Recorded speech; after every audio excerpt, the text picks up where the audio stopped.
Hello guys, ये है 12th number lecture और आज से हम शुरू कर रहे हैं फंगी। और इससे पहले हम प्रोटिस्टा और मोनेरा दोनों पढ़ चुके हैं। प्लेलिस्ट में जाकर आप वो लेक्चर्स देख सकते हैं। मैं रिकमेंड करूंगा कि आप वो लेक्चर्स देखें क्योंकि हर एक लेक्चर आगे आगे कनेक्टेड है। तो अगर आप रैंडम कोई भी लेक्चर देख रहे हो तो हो सकता है कि कई बातें आपको ऐसा लगे कि मिस हो रही हैं, बट कहीं ना कहीं इस पूरे चैप्टर में हमने थ्रू आउट कहीं ना कहीं उस बातों को डिस्कस कर रखा है शुरुआती लेक्चर्स में या फिर बाद में कभी करेंगे।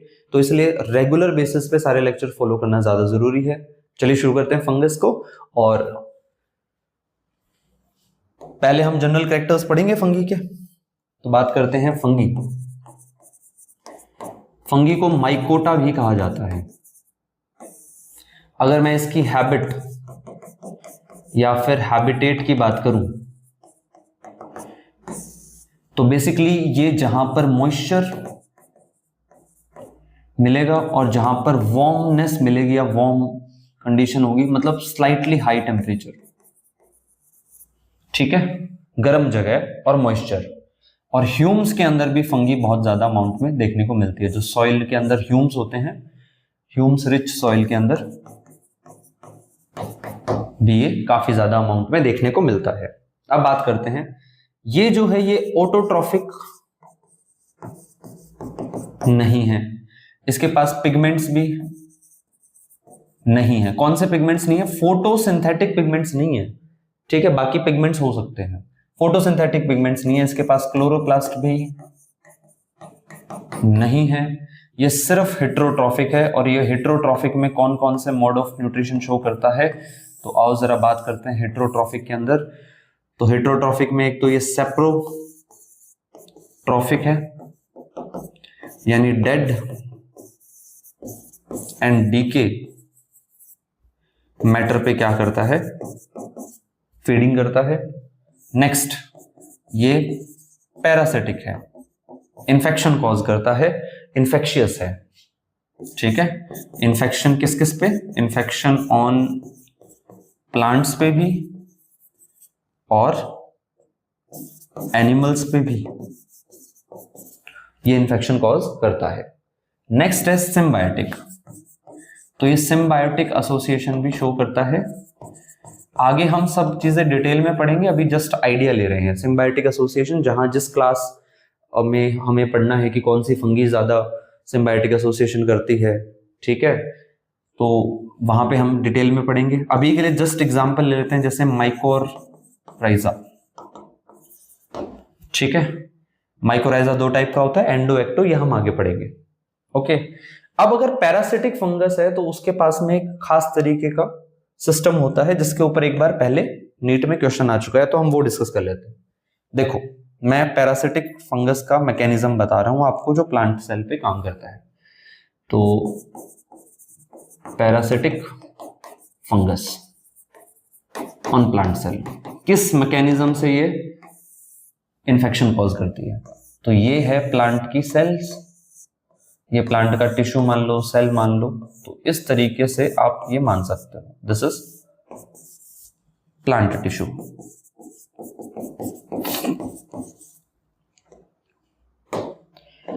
और ये हाइफे मानो आप, जो इसको इन्फेक्ट करने वाला है। तो बेसिकली ये होगा कैसे भाई, ये इसके अंदर पेनिट्रेट करेगा, इसके अंदर ऐसे पेनिट्रेट करता है और ऐसा सा स्ट्रक्चर बन जाता है, ठीक है।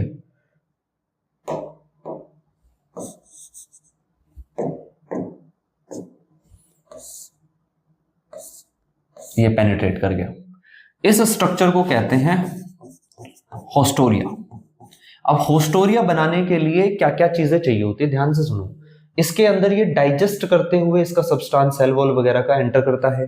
तो यहां एंजाइम्स चाहिए, एंजाइमेटिक एक्शन चाहिए। तो एक तो एंजाइमेटिक एक्शन होता है इंफेक्शन कॉज करने के लिए। दूसरा, अब ये सेल ऐसे खाली तो है नहीं कि अंदर सीधे सीधे चले जाओगे, इसके अंदर भी मटेरियल है, तो प्रेशर के साथ जाना पड़ेगा तभी इंफेक्शन होगा। तो मैकेनिकल प्रेशर की भी जरूरत पड़ती है। और ये यहां से क्या करेगा, यहां से ये जो भी न्यूट्रिशन वगैरह है इस तरीके से अब्सॉर्ब करेगा और फाइनली ले लेगा। तो इस तरीके से पैरासिटिक फंगस प्लांट वगैरह में या फिर अदर ऑर्गेनिजम्स के अंदर इंफेक्शन कॉज करती हैं। ठीक है, आते हैं बॉडी टाइप की बात करते हैं।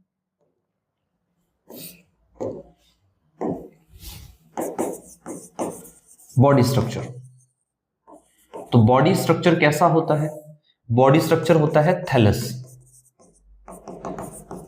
ठीक है, थैलस लाइक स्ट्रक्चर होता है जिस पे मतलब कोई भी पर्टिकुलर पार्ट डिफरेंशिएटेड नहीं होता, बात ये है।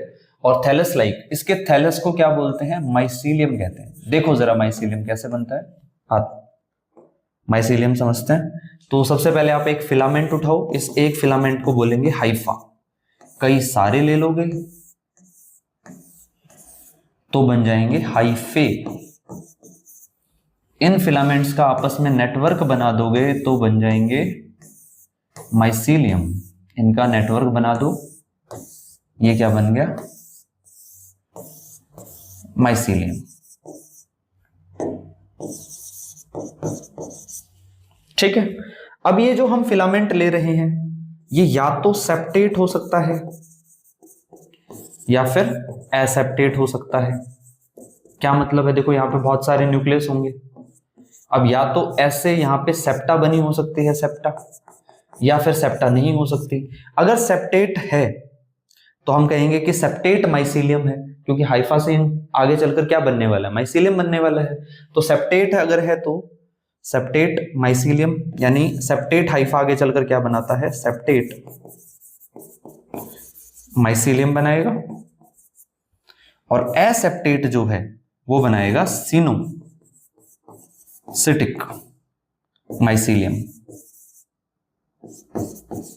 सिनोसिटिक मल्टीसेलुलर कंडीशन को क्या कहते हैं? सिनोसिटिक कंडीशन कहते हैं। तो आप इन जनरल अगर ध्यान रखना कि अगर लिख रखा हो कि भाई माइसीलियम सेप्टेट है, दैट मीन्स हाइफा के अंदर ऐसे वॉल्स बनी हुई है, सेप्टा बनी हुई है, दीवार बनी हुई है। और अगर सिनोसिटिक हाइफे लिख रखा है या सिनोसिटिक माइसीलियम लिख रखा है तो दैट मीन्स कि कोई सेप्टा नहीं है। तो एसेप्टेट इसमें कुछ ऐसा नजर आएगा, सिंपल ऐसे मल्टी न्यूक्लियर कंडीशंस आपको देखने को मिल जाएंगी। ठीक है, मल्टी न्यूक्लियर कंडीशन। हमने स्लाइम मोल्ड्स पढ़ा था, स्लाइम मोल्ड्स के अंदर भी सिनोसिटिक कंडीशन देखने को मिलती है। तो बात ये ध्यान रखनी है आपको। ओके, आगे बढ़ते हैं।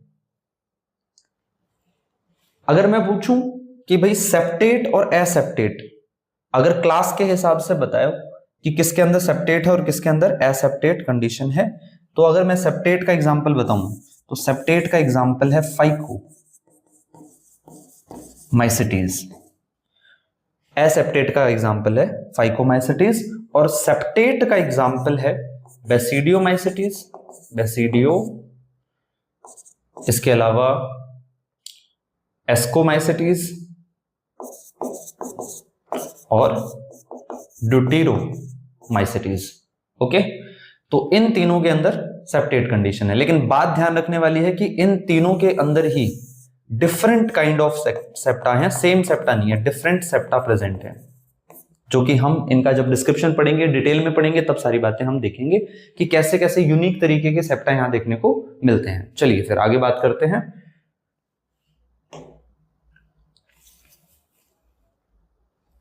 सेल वॉल की बात करते हैं।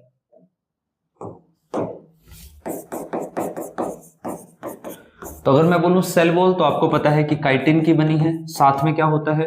साथ में पॉलीसैकेराइड्स होते हैं, पॉलीसैकेराइड्स होते हैं।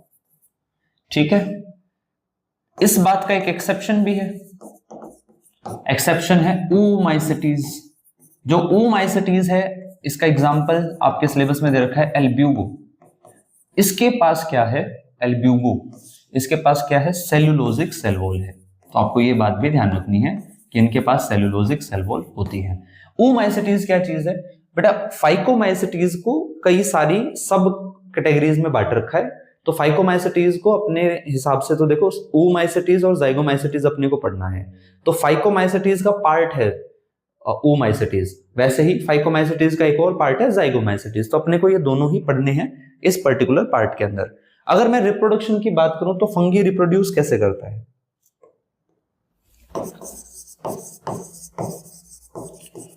बात करते हैं रिप्रोडक्शन की। तो फंगी कैसे रिप्रोड्यूस करेगा? सबसे पहले तो एसेक्सुअल रिप्रोडक्शन की बात करेंगे हम। एसेक्सुअल रिप्रोडक्शन में दो तरीके हैं, एक तो वेजिटेटिव पार्ट से। वेजिटेटिव के अंदर आपको फिजन वगैरह देखने को मिल जाएगा। किसके अंदर? Unicellular fungi. क्या फंगी अगर यूनिसेलुलर है तो वो इसके अंदर आएगी क्या? बिल्कुल। फंगी अगर यूनिसेलुलर है यानी ईस्ट, तो वो इसी के अंदर आएगी। जब हम आगे पढ़ेंगे ईस्ट किससे बिलोंग करती है? एस्कोमाइसिटीज से बिलोंग करती है। तो वहां हम देखेंगे कि क्यों वो एस्कोमाइसिटीज में ही रखी गई और प्रोटिस्टा में नहीं रखी गई, हालांकि वो यूनिसेलुलर यूकैरियोटिक है। और रूल के हिसाब से, आर.एच. विटेकर के हिसाब से वो कहां रखी जानी चाहिए थी?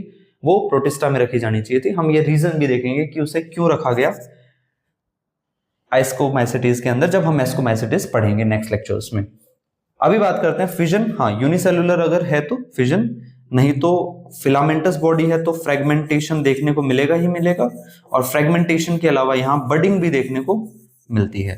तो बडिंग भी यूनिसेलुलर में और फिजन भी यूनिसेलुलर में, और फ्रेगमेंटेशन किस में देखने को मिलता है? फिलामेंटस में। जो फिलामेंटस वो क्या करते हैं? फ्रेगमेंटेशन कॉज करते हैं। इसके अलावा यहाँ पे एसेक्सुअल स्पोर्स का फॉर्मेशन होता है। अब बात करते हैं एसेक्सुअल स्पोर। तो एसेक्सुअल स्पोर में दो कैटेगरी हैं, एक है स्पोरेंजियो स्पोर्स और एक है कोनिडियो स्पोर्स, जिन्हें आप कोनिडिया के नाम से भी जानते हैं। तो अब इस लेक्चर में हम एसेक्सुअल स्पोर पे आगे बढ़ते हैं और समझते हैं कि एसेक्सुअल स्पोर कैसे डेवलप होता है। देखो, रिप्रोडक्शन का मेथड मैं पहले ही पढ़ाऊंगा, उसके बाद में क्लासेस में सिर्फ मैं नाम लिखवाऊंगा कि भाई ये वाला मेथड इसके अंदर है।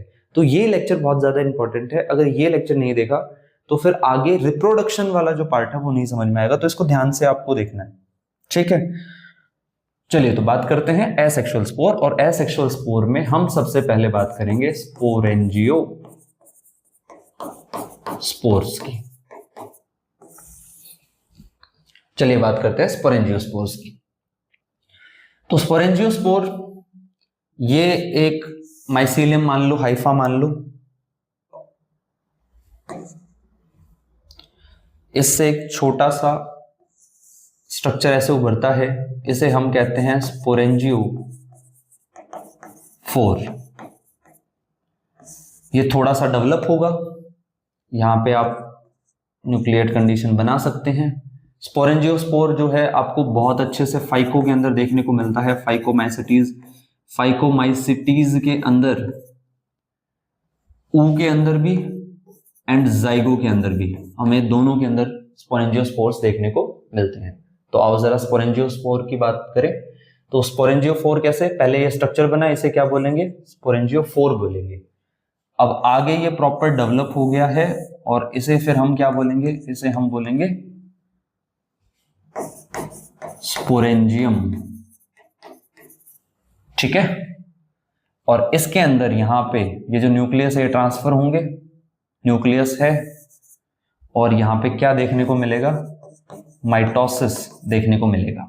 अब उससे पहले एक छोटी सी बात, जो फंगस है मैं पहले लिखवा देता हूं आपको ताकि ध्यान रहे, बॉडी वाले पार्ट में ही थैलस लाइक है, माइसीलियम है, और मेन बॉडी आपको ध्यान रखनी है कि हैप्लॉइड है। तो जब भी कहीं मैं मेन बॉडी बना रहा हूं आपको पता होना चाहिए कि वो हैप्लॉइड है, यानी एन है बेसिकली, ठीक है। आगे बढ़ते हैं। तो यहां पे बॉडी कैसी है? एन। तो इनमें क्या हो रहा है? माइटोसिस। इसीलिए तो ये एसेक्सुअल स्पोर है। जो स्पोर माइटोसिस से बनते हैं वो एसेक्सुअल स्पोर है, और जो स्पोर मियोसिस से बनते हैं वो सेक्सुअल स्पोर्स हैं, वो सेक्सुअल रिप्रोडक्शन के पार्ट है। तो यहां पे अब स्पोर बने। अब ये जो स्पोर बनेंगे इन्हें हम कहेंगे स्पोरेंजियो स्पोर्स। अब अगर बेटा स्पोरेंजियो स्पोर में मोटिलिटी है, यानी ये मोटाइल है, तो आप बोलोगे जूस्पोर, और अगर नॉन मोटाइल है तो आप बोलोगे एप्लेनोस्पोर। अगर ये क्या है?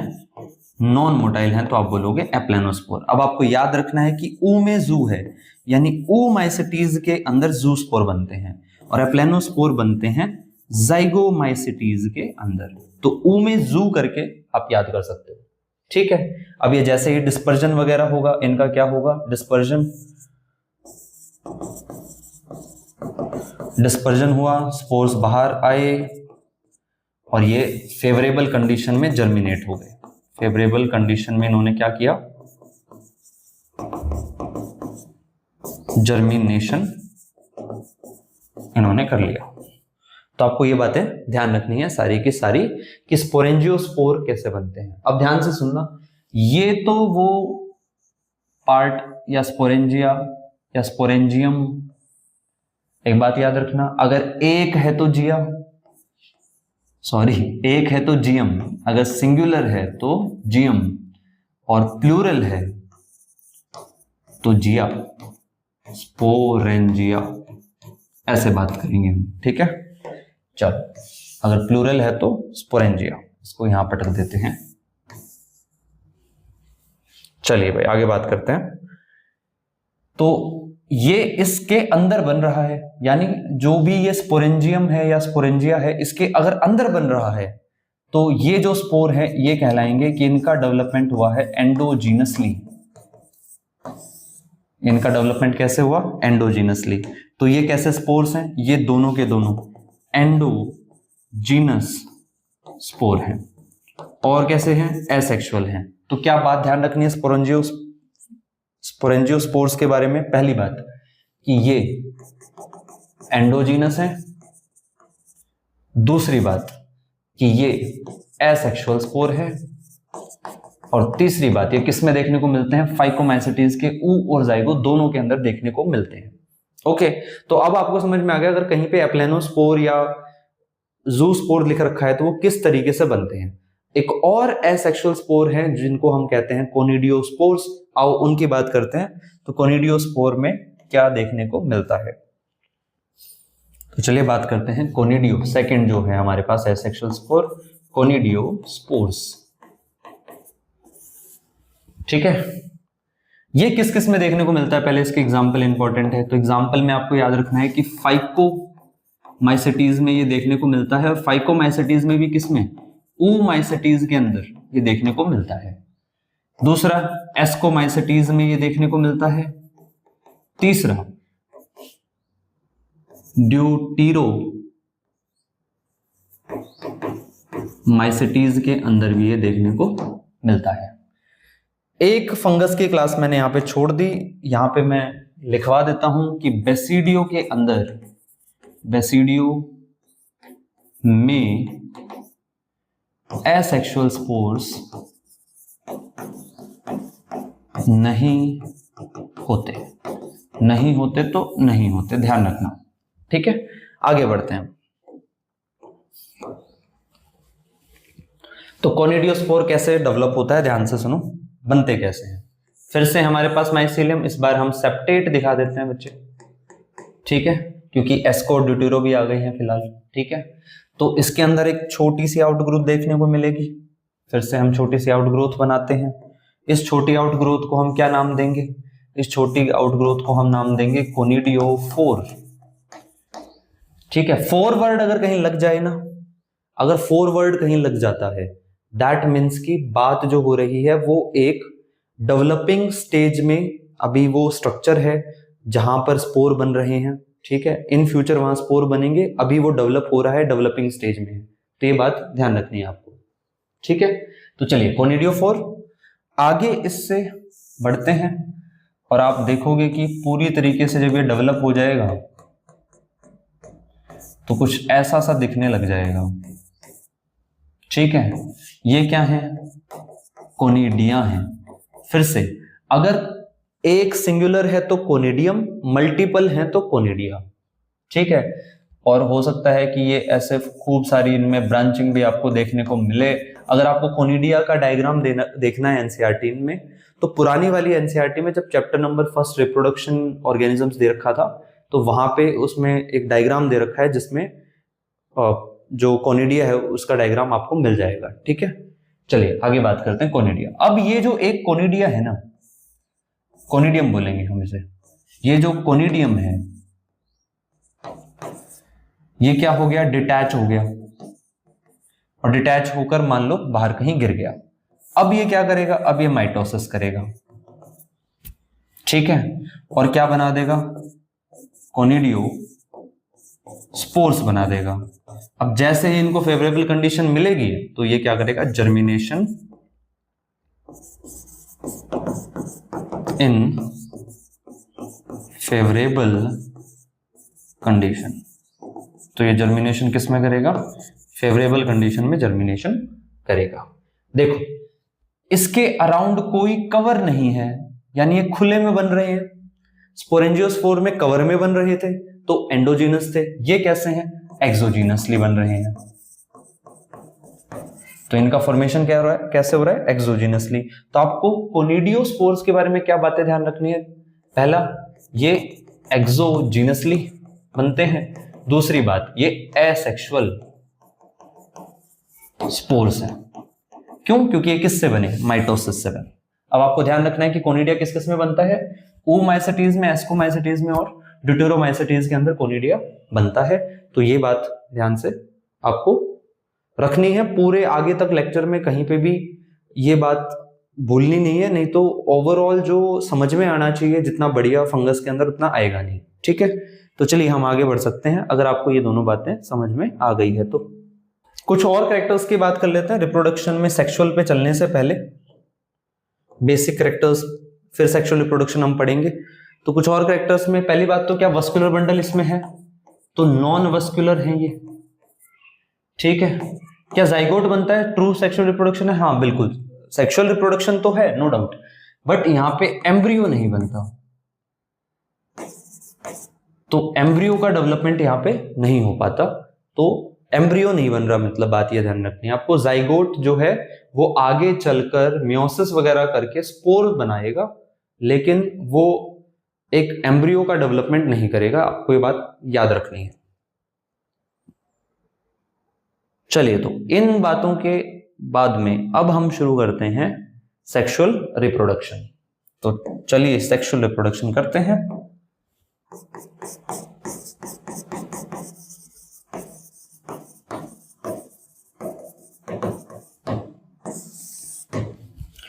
तो मैं पहले बता देता हूं आपको, जैसे फाइकोमाइसेटीज है, एस्कोमाइसेटीज है, बेसिडियोमाइसेटीज है और ड्यूटेरोमाइसेटीज है। तो बेसिकली 4 क्लासेस अपने को पढ़नी है, ठीक है। तो अगर मैं जाता हूं फाइको से ड्यूटेरो की तरफ, तो यहां पे आपको सेक्सुअल वाला जो रिप्रोडक्शन है वो लगातार डिक्रीज होता दिखेगा। इतना डिक्रीज होता दिखेगा कि ड्यूटेरो के अंदर तो सेक्सुअल रिप्रो है ही नहीं, एब्सेंट है, ठीक है। और अगर मैं बात करूं कि सेक्सुअल रिप्रोडक्शन में गैमेट का फॉर्मेशन होता है, बिल्कुल होता है। क्या गैमेट्स बनती हैं, बिल्कुल बनती हैं। क्या फ्यूजन होता है, बिल्कुल होता है। दोनों में से important event fusion most important event है, चाहे गैमेट बने या ना बने, लेकिन फ्यूजन अगर हो रहा है तो आप उसको सेक्सुअल में ही कंसिडर करोगे, ठीक है। फ्यूजन हमेशा गैमेट का ही हो ये भी जरूरी नहीं है। अब ध्यान से सुनना मेरी बात, लगातार सेक्सुअल रिप्रोडक्शन कम हो रहा है, कैसे कम हो रहा है, इसमें तो बिल्कुल गायब हो गया। अब इनमें आओ जरा, फाइकोमाइसेटीज के अंदर गैमेट बनती हैं,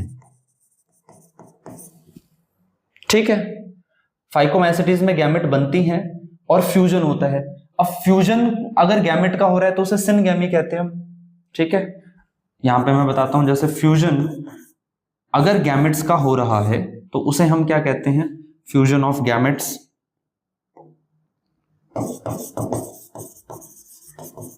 तो हम इसे कहते हैं सिनगैमी। सिनगैमी के कितने टाइप होते हैं, 3 टाइप होते हैं, आइसो, एन आइसोगैमी और ओगैमी। अब मेरी बात ध्यान से समझना आप, आइसो के अंदर मॉर्फोलॉजिकली सिमिलर और फिजियोलॉजिकली सिमिलर चाहे डिसिमिलर गैमेट्स हो सकती हैं। एम से मॉर्फोलॉजिकली और F से फिजियोलॉजिकली। तो मॉर्फोलॉजिकली देखने में दोनों सेम सेम लगेंगी। एन आइसो के अंदर मॉर्फोलॉजिकली डिसिमिलर, फिजियोलॉजिकली भी डिसिमिलर। और oogamete में क्या होता है, स्पेशलाइज्ड सेल्स होती हैं जो गैमेट्स बनाती हैं। ऐसा नहीं है कि रैंडम कोई भी सेल जो है वो गैमेट बना देगी। तो ये बहुत ही ज्यादा इंपॉर्टेंट है। देखो oogamete का मतलब क्या होता है, आपने पढ़ा होगा कि motile gamete, non motile, female gamete, male gamete जो है मोटाइल है वो चलकर जा रहे हैं, नहीं ये oogamete नहीं है। ये मेल गैमेट और ये फीमेल गैमेट स्पेशलाइज्ड ऑर्गन में बनी है, स्पेशलाइज्ड सेल ने बनाई है। ऐसा नहीं है कि रैंडम पूरी बॉडी पे कहीं पे भी गैमेट बन रही है। अगर रैंडम कहीं पे भी पूरी बॉडी में बन रही है तो वो या तो आइसो होगा या एनाइसो होगा, ठीक है। और अगर स्पेशलाइज्ड सेल गैमेट का फॉर्मेशन करते हैं तो इसे oogamete कहते हैं। आप ये बात हमेशा ध्यान रखेंगे और इस कंसेप्ट को ध्यान से समझेंगे। तो गैमेट का फॉर्मेशन हो रहा है, सिनगैमी हो रही है क्या, बिल्कुल सिनगैमी भी इसके अंदर हो रही है। और मैं बोलूं कि सिनगैमी में कौन कौन सा हो रहा है, तो आप बोलोगे कि फाइको के अंदर आइसो, एन आइसो और oogamete दोनों, तीनों की तीनों होती है, मतलब प्रेजेंट है। तो बहुत बेहतरीन सेक्सुअल रिप्रोडक्शन किसमें मिल रहा है, फाइको के अंदर। बेस्ट सेक्सुअल रिप्रो जो है किसमें मिलता है, फाइको के अंदर, ठीक है। एस्को के अंदर थोड़ा इससे कम। और फिर आता है बेसिडियो। तो बेसिडियो के पास तो सेक्स ऑर्गन्स नहीं होते। अब ध्यान से मेरी बात समझना, सेक्स ऑर्गन का क्या काम होता है, गैमेट्स बनाना सेक्स ऑर्गन का काम होता है। तो क्या अगर सेक्स ऑर्गन ही नहीं है तो गैमेट्स भी नहीं है, लेकिन सेक्सुअल रिप्रोडक्शन है क्या, बिल्कुल सेक्सुअल रिप्रोडक्शन तो है। तो दैट मीन्स कि मैंने अभी अभी जो कंडीशन बताई थी कि गैमेट बने ना बने लेकिन फ्यूजन होना चाहिए, यानी फिर फ्यूजन हो रहा है। और फ्यूजन किसका हो रहा है, फ्यूजन हो रहा है जो माइसीलियम है या जो सोमैटिक सेल है उनका फ्यूजन हो रहा है। और जब सोमैटिक सेल फ्यूजन करती हैं इसे कहते हैं सोमैटोगैमी, जो कि हम सेक्सुअल रिप्रोडक्शन के मेथड्स में पढ़ेंगे। तो अब मैं तुम्हें बेसिक एक पैटर्न बताता हूं जो फंगी के अंदर देखने को मिलता है इतनी बातें करने के बाद कि एग्जैक्टली क्या होता है। तो देखो, अगर मैं बोलूं कि सेक्सुअल रिप्रोडक्शन की साइकिल कैसी है, बात करते हैं सेक्सुअल साइकिल की। तो सेक्सुअल साइकिल में 3 इवेंट आपको ध्यान रखने हैं। पहले गैमेट का फॉर्मेशन, ठीक है, फिर फ्यूजन, ठीक है। गैमेट का फॉर्मेशन होता है तो ठीक है, नहीं तो सोमैटिक सेल्स क्या करेंगे, डायरेक्ट फ्यूजन करेंगे। तो अच्छा, तो ये वाला जो पॉइंट है मैं क्या करूं, इसमें लगा देता हूं, फ्यूजन ऑफ या तो गैमेट्स या फिर हाइफे या फिर सोमैटिक सेल, ठीक है। फ्यूजन में भी सिर्फ और सिर्फ प्लाज्मोगैमी देखने को मिलेगी, यानी सिर्फ प्लाज्मा फ्यूज हुआ है, अभी न्यूक्लियस फ्यूज नहीं हुआ। देखो जरा ध्यान से, 2 सेल, न्यूक्लियस, न्यूक्लियस क्या फ्यूज हो गया, प्लाज्मा फ्यूज हो गया। अभी भी 2 न्यूक्लियस हैं। 2 न्यूक्लियस वाली स्टेज को कहते हैं डायकैरियन स्टेज। तो फिर बनेगा डायकैरियन। तीसरा जो है फ्यूजन प्लाज्मोगैमी के बाद डायकैरियन स्टेज आएगी। डायकैरियन स्टेज के बारे में आपको ध्यान रखना है कि वेरी स्मॉल फेज किसके लिए है, वेरी स्मॉल फेज या वेरी स्मॉल स्टेज किसके लिए है, फाइको के लिए। फाइकोमाइसेटीज में डायकैरियन बहुत थोड़े समय के लिए है। और लार्ज फेज किसके लिए है, एस्कोमाइसेटीज और बेसिडियोमाइसेटीज, ठीक है। और बेसिडियो में सबसे ज्यादा है, यानी लार्जेस्ट फेज, लार्जेस्ट देखने को मिलता है। तो चलो मैं क्वेश्चन पूछता हूं, डायकैरियन सबसे ज्यादा किसमें देखने को मिलता है, सबसे ज्यादा देर तक किसमें देखने को मिलता है, यानी ये 2 न्यूक्लियस वाली स्टेज सबसे ज्यादा देर तक किसमें रहेगी, बेसिडियो में। सबसे कम किसमें रहेगी, फाइको के अंदर, ठीक है। अब जैसे ही क्या होगा, कैरियोगैमी होगा। नेक्स्ट चलते हैं, कैरियोगैमी।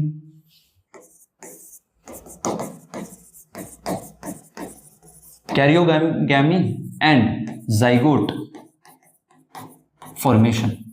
तो जाइगोट का फॉर्मेशन होगा। अब जाइगोट माइटोसिस करके एम्ब्रियो नहीं बनाएगा, बल्कि क्या करेगा, जाइगोटिक म्योसिस और जाइगोटिक मियोसिस से क्या बनेंगे, सेक्सुअल स्पोर्स बनेंगे, सेक्सुअल स्पोर फॉर्मेशन। और फिर स्पोर जर्मिनेशन, डिस्पर्जन होगा स्पोर का, फिर क्या होगा, स्पोर जर्मिनेशन, और एक नया प्राणी आ जाएगा। चलिए तो फिर दोबारा से देखते हैं, एक बार डायग्राम से समझते हैं। दो गैमेट या दो सेल लो, प्लाज्मोगैमी करवाओ, डायकैरियोन कैरियोगैमी करवाओ, जाइगोट बना, मियोसिस करवाओ, मियोसिस करवाया, स्पोर्स बन गए। स्पोर्स कौन से कहलाएंगे, सेक्सुअल, क्यों, क्योंकि मियोसिस से बने हैं। डिस्पर्जन करवाओ, फेवरेबल कंडीशन दो, और फिर से यही स्टेज आ जाएगी, जर्मिनेशन हो जाएगा, जर्मिनेशन इन फेवरेबल कंडीशन। ठीक है, होता यही है, लेकिन अलग अलग तरीके से होता है। तो सेक्सुअल जो रिप्रोडक्शन है उसके बेसिकली हमें 3 टाइप पढ़ने हैं। पहला गैमेटेंजियल कॉप्युलेशन, गैमेटेंजियल कांटेक्ट और सोमैटोगैमी। तो ये तीनों पढ़ने हैं, होते एग्जैक्टली 5 हैं, पढ़ने 3 हैं। और फिर हम ये समझेंगे कि कौन सी वाली फंगस के अंदर कौन सा अवेलेबल है, कौन सा मेथड होता है। तो नेक्स्ट लेक्चर इसका सबसे इंपॉर्टेंट लेक्चर होगा, तो आप प्लीज नेक्स्ट लेक्चर जरूर देखें। पुराने लेक्चर्स में भी आप अगर कोई डाउट वगैरह है तो आप वो पूछ सकते हैं। Thank you so much.